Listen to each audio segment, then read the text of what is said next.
चलो स्टार्ट हो गया। Good morning students, myself Mohit Khan. आज हम पढ़ेंगे क्लास 8 में एसएसटी में आपका चैप्टर नंबर फर्स्ट में आपका है एडमिनिस्ट्रेटिव रिकॉर्ड्स एंड सर्वेस। तो आज हम पढ़ते हैं एडमिनिस्ट्रेटिव रिकॉर्ड्स क्या है, इनके बारे में थोड़ा सा स्टडी कर लिया। एडमिनिस्ट्रेटिव रिकॉर्ड्स ये है कि इस प्रकार के रिकॉर्ड्स जो किसी भी लैंड के, सेंसस के या फिर किसी भी पर्टिकुलर एरिया में रहने वाले लोगों के रिकॉर्ड्स बनाते हैं, उनको पेपर पर डॉक्यूमेंट करके उनको रिकॉर्ड्स में कन्वर्ट किया जाता है, उनको एडमिनिस्ट्रेटिव रिकॉर्ड्स कहलाते हैं। ठीक है, अब इसके बारे में क्या क्या हिस्ट्री थी उसके बारे में थोड़ी सी स्टडी कर लेते हैं। Number 1, Britishers start the documentation for effective administration. सबसे पहले अंग्रेजों ने एडमिनिस्ट्रेटिव रिकॉर्ड की शुरुआत कहां से की? उन्होंने डॉक्यूमेंटेशन किया किसके लिए? For effective administration. Number 2, they documented every fact. इन्होंने क्या किया? अंग्रेजों ने उन्होंने एवरी फैक्ट, हर फैक्ट को डॉक्यूमेंट किया, रिकॉर्ड में रखा। दैट कैन बी डॉक्यूमेंटेड, जिसको डॉक्यूमेंट किया जा सकता है, पेपर पर लिखा जा सकता है। ओके, लाइक इंस्ट्रक्शंस, सूचनाएं, निर्देश, एग्रीमेंट्स, संधियां, इन्वेस्टिगेशंस, आपकी जांच पड़ताल, खोजबीन, प्लान, रूपरेखा, पॉलिसी, प्रारूप, प्रस्तावना एंड डिवीजन और उसके विभाग। In the series of memos में, स्मृति चिन्हों में, नोटिस के रूप में, एंड रिपोर्ट्स और रिपोर्ट बना करके इन सभी चीजों के रूप में उन्होंने डॉक्यूमेंट किए। ओके, और इस तरह से उन्होंने रिकॉर्ड रखे। दूसरा, this phenomena rise to an administrative culture of record keeping. इस अंग्रेजों की पॉलिसी के माध्यम से अंग्रेजों ने एक administrative culture of record keeping, प्रशासन का रिकॉर्ड कीपिंग का कल्चर एडमिनिस्ट्रेटिव करके, संचालन करके उन्होंने रखा। इट मीन्स, इसका मतलब ये है कि उन्होंने एक प्रकार की ऐसी परिपाटी शुरू कर दी, एक प्रकार की परंपरा शुरुआत कर दी जिसमें प्रशासन से संबंधित जितने भी एक्ट्स होते हैं, जितने भी एक्शंस होते हैं, उनको डॉक्यूमेंटेड किया जाएगा, उसका रिकॉर्ड रखा जाएगा। चाहे किसी जमीन का अधिग्रहण का मामला हो, चाहे किसी जमीन को बेचना हो, चाहे किसी मकान की प्रॉपर्टी लेनी हो, चाहे किसी गांव का सर्वे करना हो, या फिर गांव की जमींदारी में व्यवस्था करनी हो। आपको पंचायती राज्य में हर ग्राम प्रधान को इतनी जमीन देनी है, जमीनों के पट्टे करने हैं, पट्टों को किन किन लोगों को बांटना है और किन किन लोगों को नहीं देना है, ये सभी चीजों को रिकॉर्ड्स में रखा है।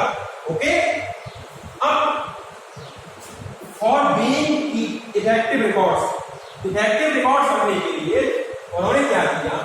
British create a record room. Britishers ने एक रिकॉर्ड रूम रखे, बनाए। क्यों? कहां पर? Near the village tehsildar office. गांव के पास, गांव, कई सारे गांवों का समूह होता है जिसको कहते हैं तहसील। उस तहसील का जो मालिक होता है, जो ओनर होता है, जो सभी प्रकार की तहसील संबंधित एक्शंस को, टास्क को, ड्यूटीज को परफॉर्म करता है, वो तहसीलदार कहलाता है। ओके, तो उसके पास रूम में सभी प्रकार के ऑफिस, विलेज के डॉक्यूमेंट रखे गए। कलेक्ट्रेट मतलब होगा एक जिला के ऊपर एक होता है डिस्ट्रिक्ट कलेक्टर, जिसका काम होता है कि रेवेन्यू से संबंधित डिस्ट्रिक्ट में जितना भी रेवेन्यू आता है वो सभी के सभी उस डीएम कार्यालय में आकर के जमा होता है। ओके, तो वो उसका जितना भी डेटा है वो सब कलेक्ट्रेट के यहाँ रिकॉर्ड किया जाता है। तब कमिश्नरी में, जैसे इंडिया अपनी यूपी मेमोरी की कमिश्नरी आगरा में। ओके, कमिश्नर्स ऑफिस में। द प्रोविंशियल सेक्रेटेरिएट, राज्य के सचिव, जो राज्य की सचिव है, जैसे यूपी की सचिव है पंचम तल में, लखनऊ में। Okay, and the law course और कानून के विधि के कोर्स इनमें रखा गया। ओके, अब आती है तो इस तरह से हम लोगों ने समझा कि ब्रिटिशर्स ने किस प्रकार हर चीज को पक्का करने के लिए रिकॉर्ड्स की शुरुआत की और रिकॉर्ड्स के द्वारा ही उन्होंने हर चीज को हिस्ट्री में लिखना, पेपर पर डॉक्यूमेंट करना प्रारंभ कर दिया।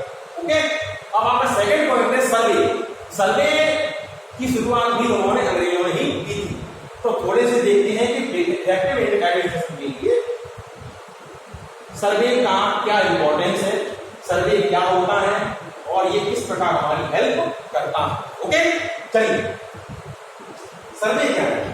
द ब्रिटिशर्स बिलीव, अंग्रेज लोग ये सोचते थे इन सर्वे, क्यों सर्वे में, बिकॉज दे थॉट, दे सोचते थे that the country had to be known properly for before it could be effectively govern.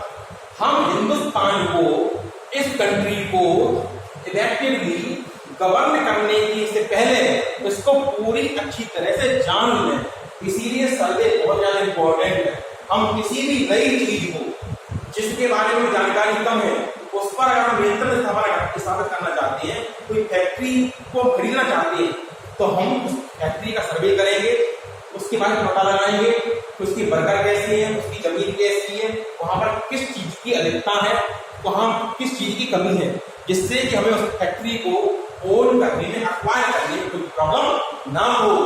Okay, चलिए दूसरा पॉइंट है survey can be done on various topics. Survey जो है कई सारे टॉपिक्स पर हो सकता है, जैसे प्लांट्स एंड एनिमल स्पीशीज, जानवरों के और पौधों की जातियों के ऊपर, and were then documented local artist, और उनको लोकल आर्टिस्ट के माध्यम से, लोकल के कलाकारों के माध्यम से क्या करें, पर हायर, उनको हायर किया जाता है to draw pictures of these specimens. उन जो स्पेसिमेन उस विलेज में, उस एरिया में सबसे ज्यादा अच्छी मात्रा मिलते हैं, उन्हीं के एक एक चित्र बना करके रख लिया जाता है। इस एरिया में जंगली हिरण, सांबर हिरण, एक सींग वाला गैंडे की अधिकता है, इसलिए यहाँ पर ये एरिया इनका प्रोन एरिया है। ओके, दूसरा हाउ सर्वे आर इंपॉर्टेंट। सर्वे हमारे लिए इंपॉर्टेंट कैसे होते हैं इसके बारे में स्टडी करते हैं। चलिए पहला पॉइंट है to fix the revenue of village. हम जमीन की, गांव की जमीन का रेवेन्यू फिक्स करने के लिए इसका इंपॉर्टेंट रोल है।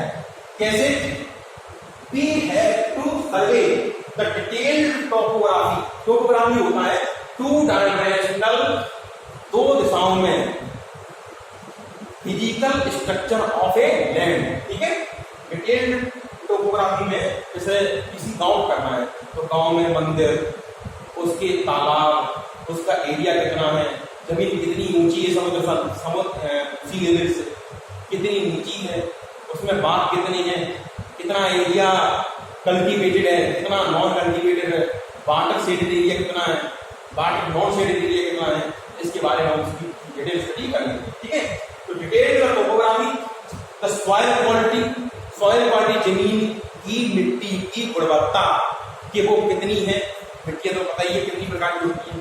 अब वो गेहूं के लिए पैदा के लिए है कि आपकी सरसों की खेती के लिए है, आपकी हम कॉटन ग्रो करा सकते हैं, या फिर हम उसमें कोई जानवरों की फसल ग्रो करा सकते हैं। ओके, उसके बाद the flora, all plants, the fauna, all animals, the local history of crops, वहां की क्रॉप्स की लोकल हिस्ट्री, तो वहां किस प्रकार की फसलें होती हैं, and cropping pattern of each place, और प्रत्येक गांव का क्रॉपिंग पैटर्न। ओके, आगे इन मेकिंग सेंसस, दूसरा जनसंख्या के निर्धारण में। ओके, जनसंख्या के निर्धारण में भी सर्वे का बहुत ही इंपॉर्टेंट रोल है। It is the detailed information in no number of people in all province of India and various other information like caste, religion and occupation of people. ठीक है, it is the detailed information, यह एक detailed information है जो उस area में number of people कितने लाई करते हैं, इन all province of India, Bharat के सभी प्रांतों में कितने लोग लाई करते हैं, और अदर इंफॉर्मेशन कलेक्ट करती हैं, जैसे उनकी जाति क्या है, उनका धर्म क्या है, एंड उनका व्यवसाय क्या है।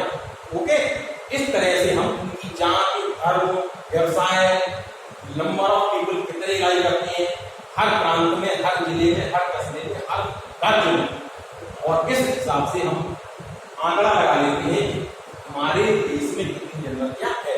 इसमें भी सर्वे का बहुत ज्यादा इंपॉर्टेंट रोल है। ओके स्टूडेंट्स, आज के लिए इतना ही, बाकी का पढ़ेंगे हम कल हम नेक्स्ट वीडियो बनाएंगे, उसके माध्यम से हम स्टडी करेंगे। आप लोग क्या करेंगे, जितना भी जो टॉपिक है उनके ऊपर कम से कम इन टॉपिक्स को नोट करिए, उनको याद करिए, और टॉपिक्स को नोट करने के बाद उनकी अपना नाम, roll number, SR number, roll number नहीं है तो एसआर नंबर के साथ हमारे पर्सनल व्हाट्सएप नंबर पर सेंड कर दीजिए। ओके बेटा, तब तक के लिए बाय।